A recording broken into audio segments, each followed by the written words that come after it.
In a Wato village, people believed the walls had ears. Any small gossip could spread all the way from the palm wine joint near the stream to the chief's meeting house in less than 1 hour. But out of all the gossip in Ewato, the one that never got old was the talk about Idya, the strong, loud, stubborn woman whose pride could fill 10 sacks of yam. Idya was about 50-something, but she behaved like a warrior in her prime. She was the kind of woman who believed the entire world must bend to her rules. If she said the sky was green, nobody must say blue. If she said a goat was a cow, everyone must agree. Her son, Efe, was her only child. He was in his early 30s, handsome, hardworking, and every mother's dream. Idya believed she had molded him with her own hands, like a potter molding clay. "My son is the lion of Ewato," she always said. "No ordinary girl can enter his life. I must choose the woman myself." But life had its own plans. Ife fell in love with a gentle woman named Eive, a slim, soft-spoken, 27-year-old with calm eyes and a peaceful spirit. She greeted everyone with respect, cooked well, worked hard, and spoke only when necessary. The moment Ife brought Eive home and said he wanted to marry her, Idya's face squeezed like unripe lemon. "This small, quiet thing," she asked. "She looks like somebody that wind can blow away. She is too soft for marriage. My son needs a strong woman like me." But if he stood by Eive, he insisted, and Idya, though angry, accepted the marriage, but with her claws hidden, ready to strike. The first week Eive entered Idya's house as a new bride, people already started hearing Idya's voice from the next compound. "Eive, wake up! Are you still snoring? The goats have eaten half the compound." "Eive, this stew tastes like boiled water. Did you cook it or pour it from heaven?" "Eive, sweep this place again. I can still see 1 grain of sand." The poor girl cried many nights, but she refused to complain. She believed peace was better than quarrel. But Idya became worse every day. One afternoon, Idya sat with 3 village women under a mango tree and announced proudly, "Look at Eive. She is too slow. She walks like a tortoise. If she had been my daughter, I would reset her brain with sense.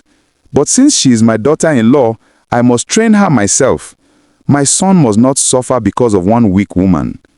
Everyone knew Idya was wicked, but nobody dared to tell her directly. Her mouth was sharper than a razor. Even palm wine talkers feared her tongue. Meanwhile, Eive tried her best. She fetched water from the stream, even when her back hurt. She cooked for the whole house, even when her hands shook. She washed Idya's clothes, including the wrapper she used in the farm. Still, Idya had new complaints every day. One evening, after Idya publicly insulted Eive for burning yam, which was actually Idya's fault because she shouted Eive's name until she became distracted, Eive went inside the room, packed her small bag, tied her wrapper tightly, and walked out quietly. She didn't shout, she didn't curse, she didn't argue. She just cried and left. The next morning, when Eive woke up and discovered Eive was gone, he looked worried. "Mama, where is Eive?" Idya shrugged her shoulders proudly. "She went back to her father's house. Let her stay there. My son deserves a proper woman, not one girl who cries like rain at night." Then she laughed loudly, as if she had won a prize. Villagers shook their heads. Some said, "Idya has done too much this time." Others said, "One day she will meet her match." But Idya didn't care. She celebrated like she had chased away a witch. Months passed. Efe traveled to a nearby town for business and returned with a new woman, Omoy, a 29-year-old beauty with sharp eyes, fine clothes, and a bold tongue. Omoy walked like she owned the ground. She smelt of expensive soap. Her gold earrings shone like they were mocking sunlight. Idya's eyes widened with joy. "This is it. This is the real wife God prepared for my son." She welcomed Omoy like a queen. She cooked pepper soup. She swept the compound for the first time in years. She even wore her best wrapper. But Omoy just nodded, unfazed by Idya's excitement. The next morning, the real drama began. Idya woke up early, ready to give Omoy the motherly training she believed every bride needed. But before she could speak, Omoy pointed at a pile of dirty plates. Mama Eive, please wash these plates when you finish sweeping. Idya nearly fainted. Wash? Me? Are your eyes paining you? Omoy didn't look up. She continued plaiting her hair. Yes, wash them well. I don't like stains. Idya choked on her own saliva. That was the beginning. Every day, Omoy gave Idya orders. Mama Eive, go and fetch water. Mama, the firewood is finished. Go and gather more. Mama, don't touch my stew again unless I ask you. Mama, move aside. You are blocking fresh air. Idya could not believe her ears. She tried to complain to Eive. My son, your wife is disrespecting me. She said that she washed plates. But Eive just smiled, his eyes dreamy. Ah, Mama, leave her. That is how she plays. Omoy is wonderful. I love her. The villagers noticed Eive had changed. He no longer questioned anything Omoy said. He followed her around like a chicken following its mother. And Omoy enjoyed her power. She took over all the money. She controlled what Eive wore, what he bought, who he spoke to. She ran the house like a military camp. One day, Idya tried to shout at Omoy, hoping to scare her like she scared Eive. But Omoy simply folded her arms and said, Mama, if you don't like my rules, pack your load and go to your own house. Idya froze. Eive stood behind her, nodding like a lizard drinking water. The words hit Idya like thunder. Go. Leave Eive's house. The house she believed she controlled. She went inside her room and cried harder than Eive had ever cried. Every afternoon, villagers gathered under the big tree to gossip. Someone would ask, have you heard what Omoy did to Idya today? Another would say, Omoy told Idya to go and pound yam. As Idya was pounding, Omoy asked her to hurry because she was slow. Another would add, yesterday, Omoy asked Idya to wash all her clothes, including her underwear. People laughed so much their stomachs hurt.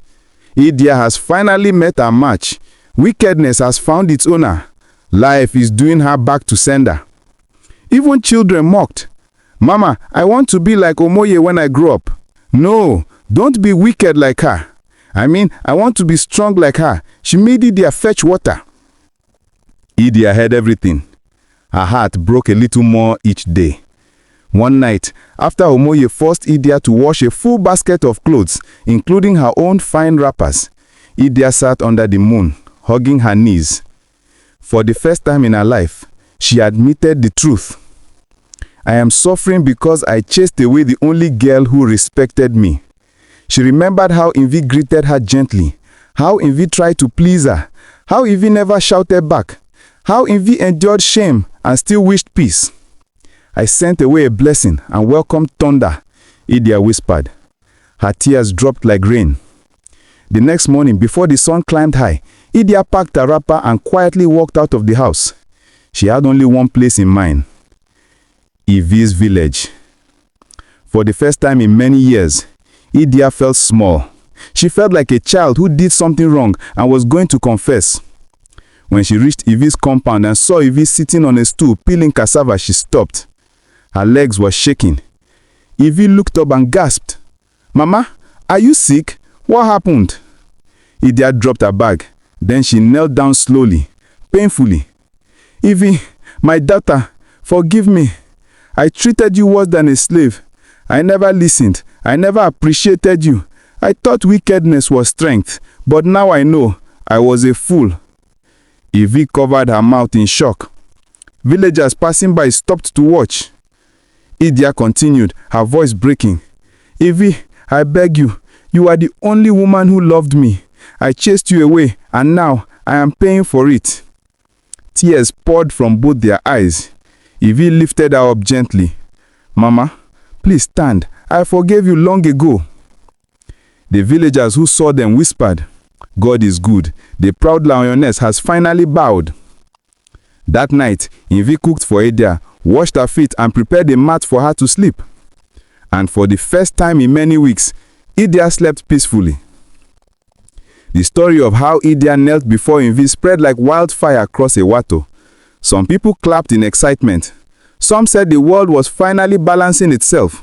Some even said the ancestors had decided to give Idya a little taste of her own medicine.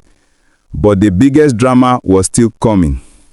While Idya stayed with Eive to recover, Omoy continued to rule Eive like a queen, controlling her servants. Every day, she woke up with a long list of commands. Eive, go and wash my wrapper. Eive, bring my bag. Eive, follow me to the market.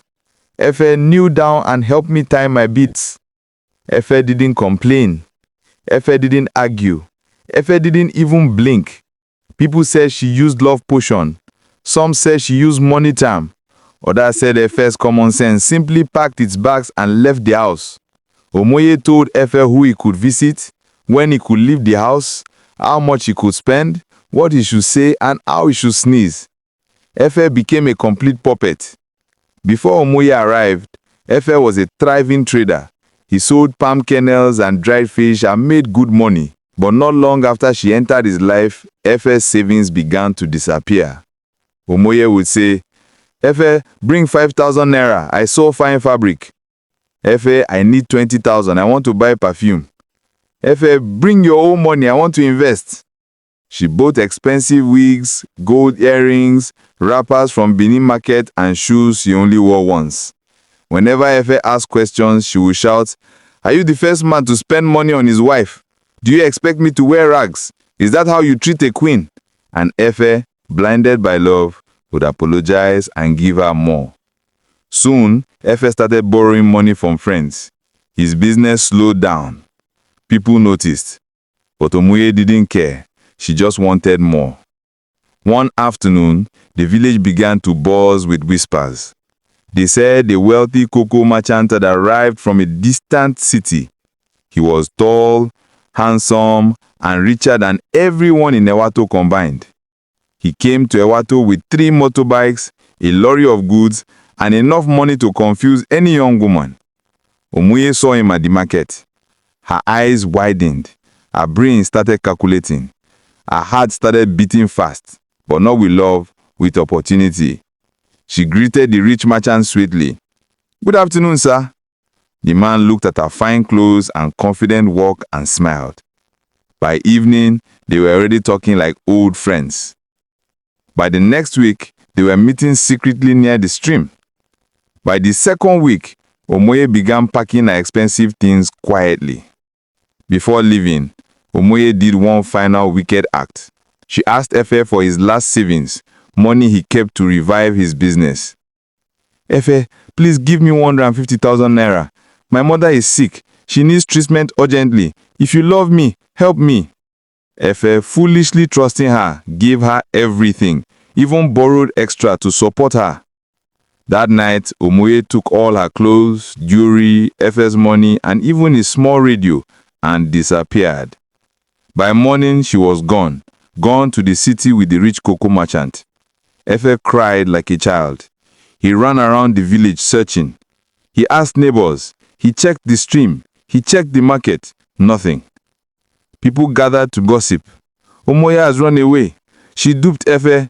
She took his money and left with a rich man. I pity Eife, oh, love has finished him. Some laughed. Some shook their heads. Some said it is Idya's punishment falling on her son too. When Idya heard the news, she felt her heart tearing too. She hurried back to Ewato, worried, ashamed, and crying for her son. She found Eife sitting outside the house like a broken pot. Mama, she left me. She took everything. Idya held him tightly. My son, I warned myself, but I did not warn you. Wickedness does not bring blessings. Eife cried. Idya cried. The villagers watched quietly. Idya cleaned her face, tied her wrapper properly, and said, Eife, stand up. We are going to beg Eive. Eife hesitated. Mama, after everything, will she forgive me? Idya nodded. If she is truly the good woman we know, she will forgive. Mother and son walked to Eive's village. When Eive opened the door and saw Eife, thin, tired, ashamed, her heart softened. Idya knelt. Eife knelt. Eife said, Eive, I was blind. I didn't protect you. I didn't value you. Please forgive me. Come back home and let us start again." Eive cried. Her heart remembered the love they once shared. After a long silence, she said softly, "I forgive you." The villagers clapped. Eive returned with them to Ewato. This time, Idya treated her like a daughter. She cooked for her. She defended her. She warned anyone who tried to insult her. "Anybody that touches Eive touches my heart," Idya declared. And Eive changed completely. He became gentle, responsible, and wiser. He restarted his business with help from Eive's family and worked hard until he prospered again. As for Omoy, nobody saw her again. Some said she lived in the city with the rich merchant, jumping from man to man. Some said she later duped the rich man too. But one thing was clear. Her wickedness returned to her, and Eive and Eive lived happily ever after. They became one of the happiest couples in the Ewato. People use their story to teach young couples. Love the one who loves you. Respect the one who respects you. And never chase away a peaceful heart, because the world may give you someone worse. Thank you so much for watching this story from Ewato village. We hope you enjoyed the lesson, the laughter, and the wisdom. Please remember, treat people with love, respect those who respect you, and never push away a peaceful heart. If you enjoyed this story, please don't forget to like, comment, share, subscribe for more African stories. Your support helps us bring more beautiful tales to life. See you in the next story.